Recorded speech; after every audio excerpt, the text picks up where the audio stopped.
Welcome to Marrakesh, Morocco, also known as the Red City. Morocco gained its independence from France back in 1956. There are currently 3 primary languages spoken in Morocco, and that is Arabic, French, and Berber Arabic. Currently in Marrakesh, there are a little over 1 million residents, and the dirham is their local currency.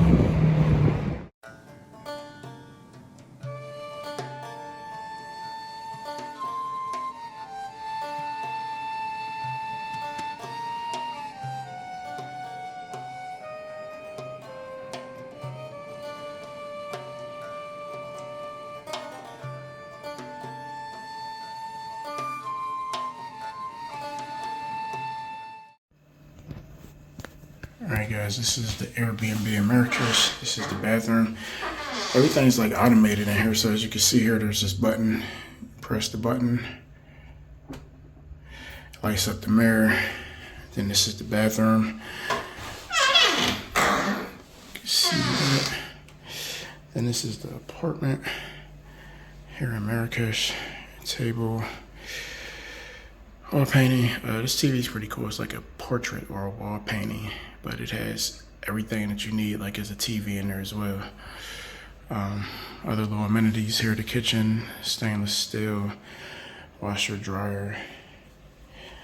Then over here, it's just a little, I guess, a little den area. Out there's a little patio. You can't go out there and sit, but it's just like a little bar out there. And then this is the bedroom. Y'all gotta excuse it because I got stuff all strewn all around here. But you can see this as well, the closet space and the TV. And that's pretty much it. But this is really nice. This is in the new area of Marrakesh, the new town, and where a lot of the stuff is also in the old town. So just wanted to give you a quick viewing.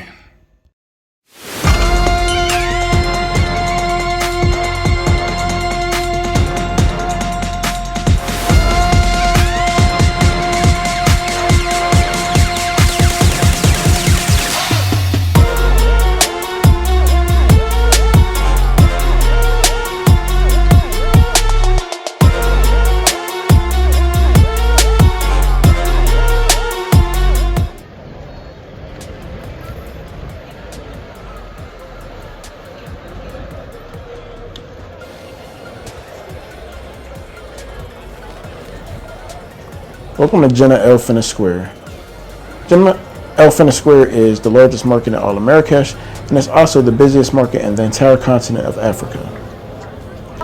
The Medina is a UNESCO World Heritage Site. Now in that area with the food stalls, there's over 100 food stalls in this area.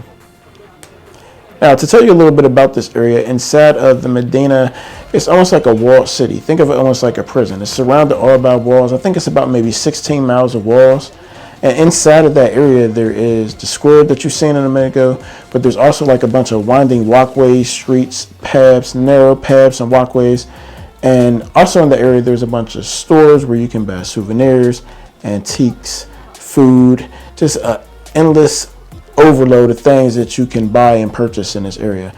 But in the same area, there's also hotels and riads. If you're not familiar with what a riad is, it's kind of like a hotel too. But it's a little bit different, but it just has that Moroccan touch and Moroccan feel to it. Now, one of the things about these pathways and sites is that it extends so long and goes so far that it's easy for you to get lost. If you do happen to get lost, I would recommend that you just try to retrace your steps and go back exactly the way you came, if you do remember. Because one of the things that some of the locals like to do is they'll pretend like they're being really, really friendly with you, and they'll take you somewhere.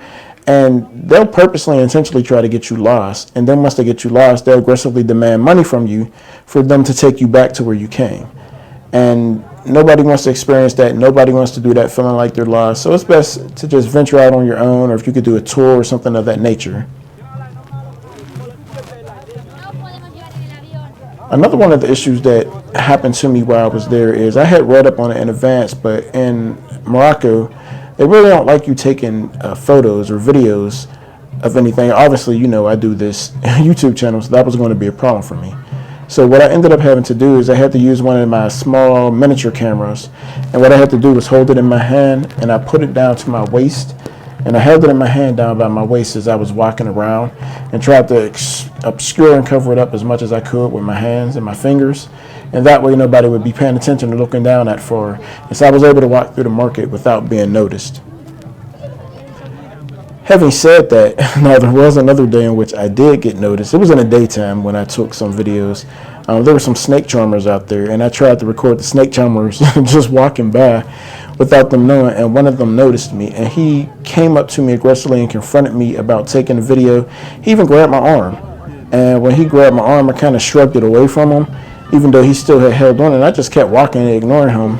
And eventually he let me go, but then he started saying something in Arabic to some of his friends. I didn't know if the friends or somebody else was going to confront me, but I just kept walking and nothing else came out of it. So my recommendation is if you can get like a spy cam or something smaller, just so that you don't have to avoid the hassle. Because, you know, it's funny to me how the locals will say they don't like you taking photos, they don't like you taking videos, or some of them will even say like when you take a video or take a camera and take a photo of them that you're snatching a part of their soul.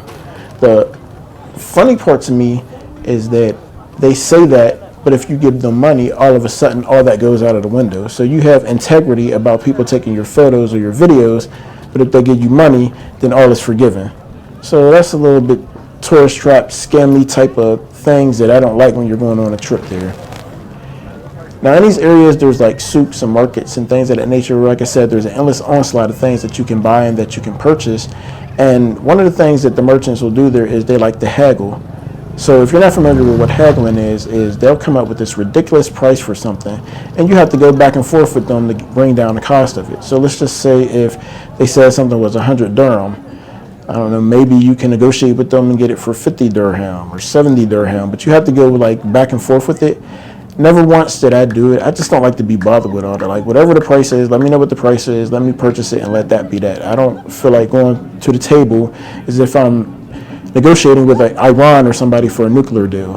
I don't want to go through all that. I just want to buy the product or buy the shirt or the pants or whatever it is, and I want to be about my way. Some people enjoy doing it. I never tried it, so I can't say whether it's enjoyable or not. I just don't like to be bothered with all of that. Now, another thing about these food stalls in the area, one of the tours that I went on, actually this night tour that I went on the first night that I was there, the guy did advise that he said that a lot of the food stalls and places there are sketchy to him, and he said that he would recommend that we go to like a restaurant or somewhere and eat there first as a first choice, and if you wanted to do the stalls, that could be like a last resort, because he worries about like if it's sanitary enough, if it's healthy enough, if it's safe, or if you're not going to get an upset stomach thing. I mean, because they sell all types of stuff there, like snails and everything else. So the choice is really yours. Only thing that I got from the food stores was like juices, like pomegranate or orange juice, things of that nature. And he told me that they water that down, and it's probably just local water, tap water, or whatever else like that. So once he told me that, I didn't get any more after that. Another thing that you have to look out for when you're in the market is there's going to be a bunch of people being really aggressive about trying to get money from you.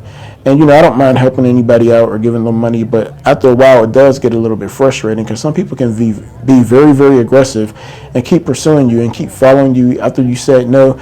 Sometimes you have to tell them no 3-4 times and they keep bothering you. Sometimes it'll be little kids to make you feel guilty that'll keep following you. Sir, please, please. And, you know, like I said, I don't mind helping some people out, but like after there's been so many people all day long, day after day after day after day, it does get a little bit frustrating. But I did give out my fair share of money while I was there to people.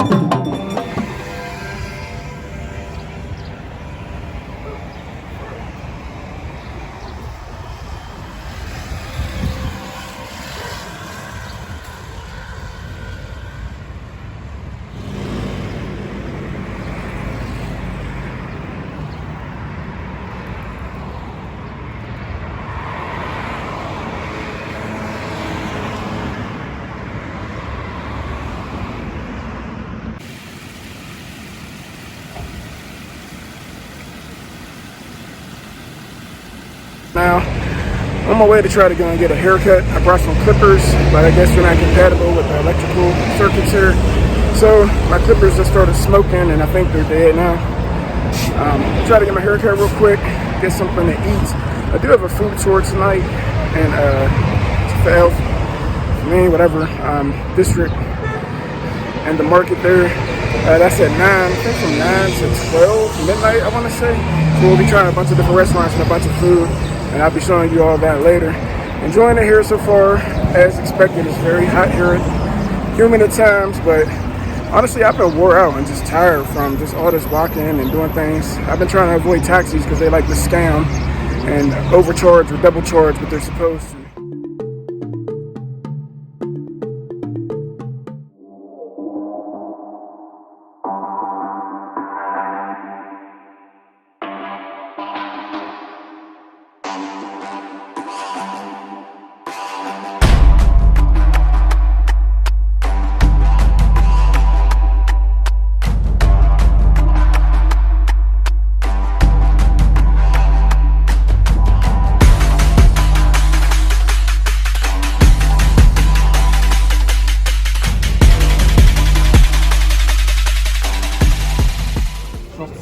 That they have like the Moroccan harira.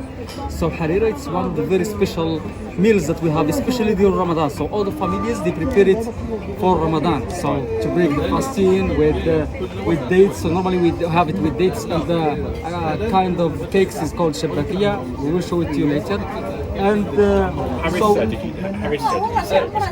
is it? Harira. Harira. Yes. Harira is like a Moroccan soup. And in harira soup there are like the flour of the wheat, and we have also fake meat. It's so easy to get it, but I don't really miss it, to be honest. I just have chicken nuggets. Yeah, you understand? Yeah, this is from public hammam. The floor it's stirred. The pasta. Okay, John? Okay. Yeah. it's called khanzubir. It means it smells bad, but it tastes good. Why does it smell bad? Because if you mix all this together, so normally, so we put in the bread, we put some rice, some fried potato, some fried eggs, and some beef spam, and some cheese with some harissa, and also some olive oil, and some mayonnaise and some ketchup. So all of it together, but it's so delicious. And sometimes some cumin on it. So what do you think, guys? So would you like so we can make like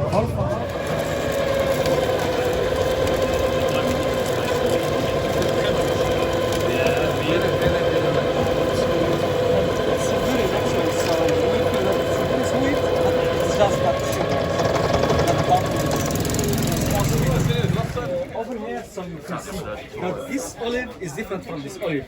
Do you know why? And this olive is different from that olive. Do you I know why? that those ones are very, very bitter. It's a little. Alright guys, so this part here, we were just waiting for food to get prepared during the food tour.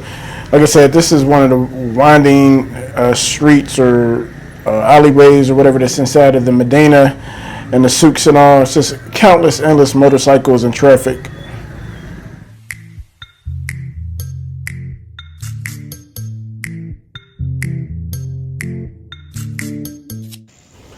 Alright, here I'm after leaving the Medina and the square from doing the food tour, on my way walking back home to the Airbnb. So you can see some very nice sights on the way walking back, especially in the new city. You'd really be surprised seeing like the Medina stay open till midnight, seeing some barbershops stay open till midnight. The city be on and popping with a lot of different things. They have clubs and everything else. Just like a modern built up city that you would find anywhere else. I think a lot of people would be surprised because sometimes we have some misconceptions about Africa.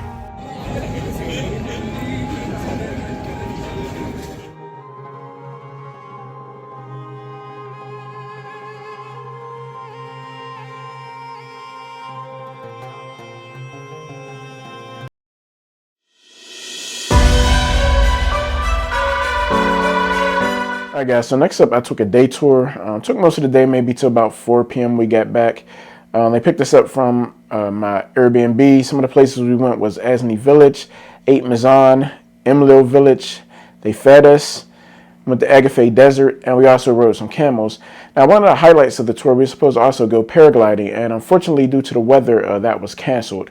That was the highlight of the day for me, and that's the main thing that I wanted to do. So I was a little bit disappointed, but just wasn't meant to be. Normally, anytime I take a trip, I try to do anything that'll get me outside of my comfort zone because I believe that you have to do things in life to get yourself out of your comfort zone and take those type of risks. So I've gone like skydiving, parasailing, jet ski, hot air balloon, and so on and so forth. Tour was really good and amazing. We seen the waterfalls. We also went to see the ladies who make argan oil, and we got to make some argan oil with them. So just check out the video here.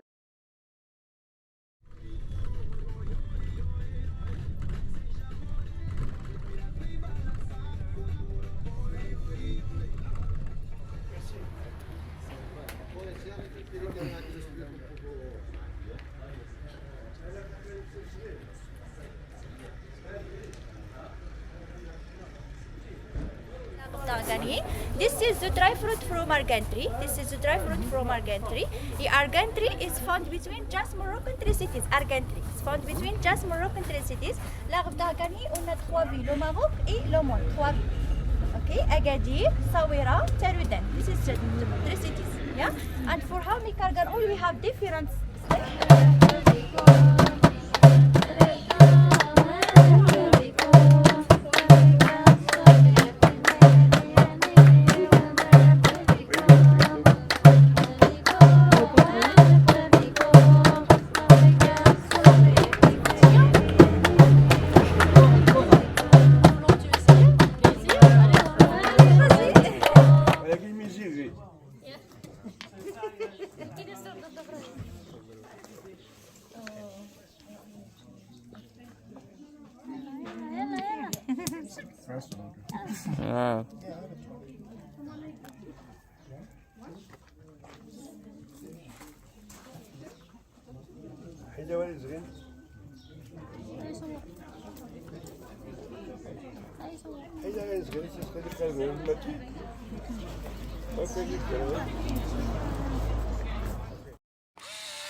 Now here we're getting into the meat and potatoes of the tour. After going to the Argan Oil Collective and meeting with the Argan ladies, very sweet ladies. It was fun talking to them, seeing how they make the argan oil.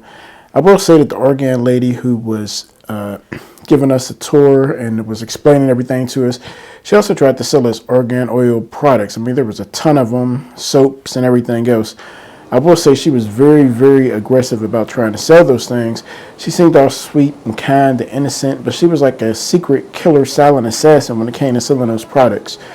There was even one point where I agreed to buy one, and they were kind of pricey. I mean, the argan oil was like 15 bucks.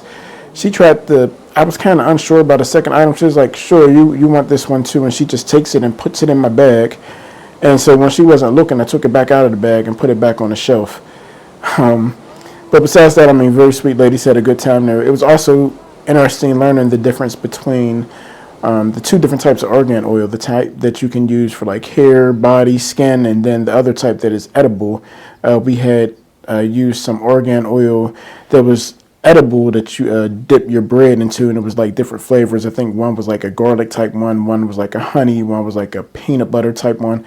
All interesting and good. Now onto this next part here. We actually had to hike to like a waterfall. I'd say it probably took close to maybe about an hour. It wasn't the end of the road, but it was a little bit strenuous, but nothing too crazy. It was nothing like Mount Roberts in Alaska. When I walked up to the top of Mount Roberts there, that took forever, and it was like all uphill. So this wasn't as bad, but for me it was a little bit more challenging because, as you can see, everybody else has shorts on. So when I was looking at the reviews for this tour, there was one comment by someone who said that if you go on this tour, dress appropriately. And they said, you know, the weather at first is fine, it's nice, but as you get further up to the top, because if you see some of these pictures, there's like a mountain in the background and there's snow. So there's a snow-capped mountain not too far from here in the distance. And she said as you get closer up to the top, it gets colder and colder, and some people didn't dress appropriately on her tour, and some people couldn't go any further. So I tried to be smart and proactive, so I wore pants. That wasn't the case. It never got any colder. Again, we didn't go paragliding, so I don't know if that had anything to do with it. Maybe if you were getting up higher to go to the paragliding, it got colder at that point. But since it was canceled for us, I'll never know. So anyway, I kind of felt like a fool being one of the only ones having pants on. But, I mean, I was able to hike to the top just like everyone else with no problem. Although I did have my book bag, too. Besides that, very scenic routes, beautiful landscapes, beautiful nature.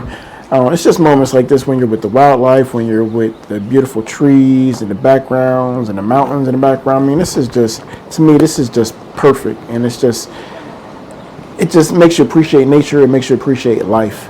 And I know some people aren't into this type of stuff, but I mean, I would strongly suggest that people try things out like this because, I mean, it's really a fantastic experience.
Chicken. Yeah, okay. Perfect. Okay. Oh, I see. Yeah. Oh, okay.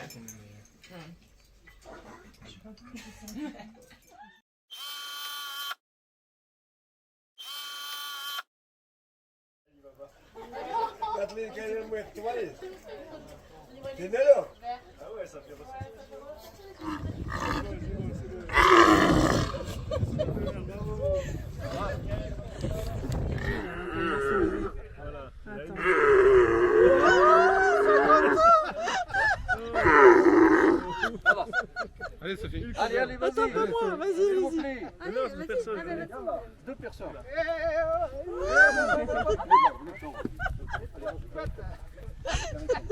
Oh non, moi, il a pas l'air commenté.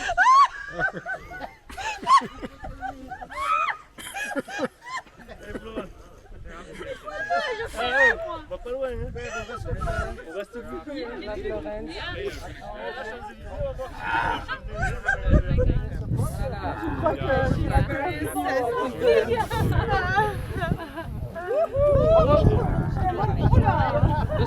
Le sommet du Top 4. Voilà. Wow.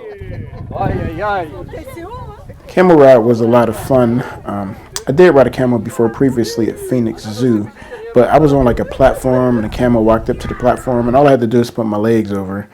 So that was nothing. This time I had to actually get on the camel and it had to raise itself up in the air, which was kind of scary because the way they do it, you just be worried and concerned that you're going to like flip off or fall off of it.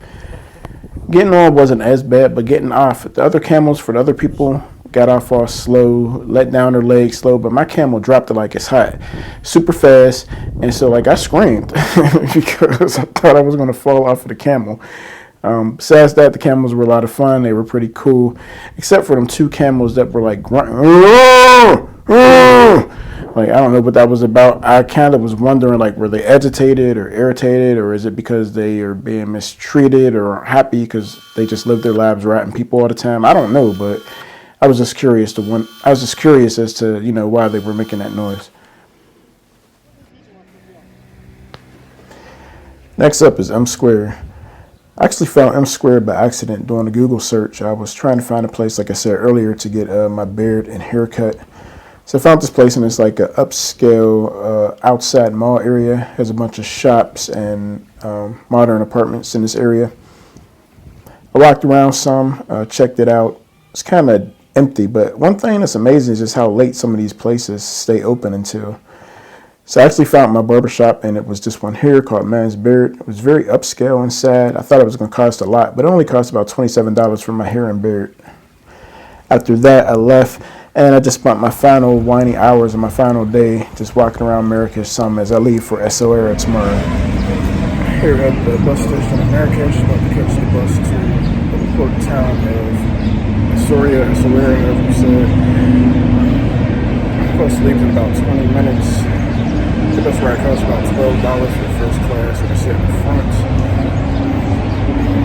So I'll keep you posted once I get to the new town.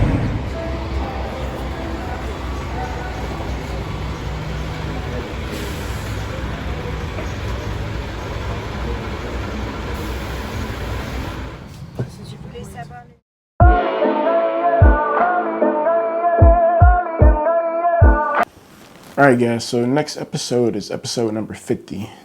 I began my international travel back in 2018. My first 2 trips was to London and to Paris, and I never looked back since. Since then, I've been to 16 countries and countless other cities, not including places in America as well. People always talk about finding the passion and the joy and the dream in life, and with travel, I've finally done that. It's something that I'm ecstatic about, and it's just something that just truly, truly makes me happy. With that said, for some of you who rock with me since day one at the beginning and are still here, I want to get back to you now. So I wasn't going to announce it until next episode, and I still will. But basically, we're going to have some contests and some giveaways to get back to you for rocking with me since day one. And some of the prizes that we'll be giving out, we're going to help one person get their passport. We're also going to help another person or the same person get TSA Pre-Check. We'll be giving out a $100 Airbnb gift card as well as a $100 airline gift card. More than likely, it's going to be between either United, American, or Delta. With that said, I want to say thank you, and I appreciate all of you who rock with me because, you know, throughout all of this, at times there have been some people who made negative comments and things about me making YouTube channels and about the subscriber count, none of which I care because, like I said, this is my joy or passion. Like I said, now I just want to get back to you for rocking with me since day one. So stay tuned to the next episode. With that said, normally, you know, I do episodes in succession. So right now I'm working on the Morocco episodes. This episode is about Marrakesh.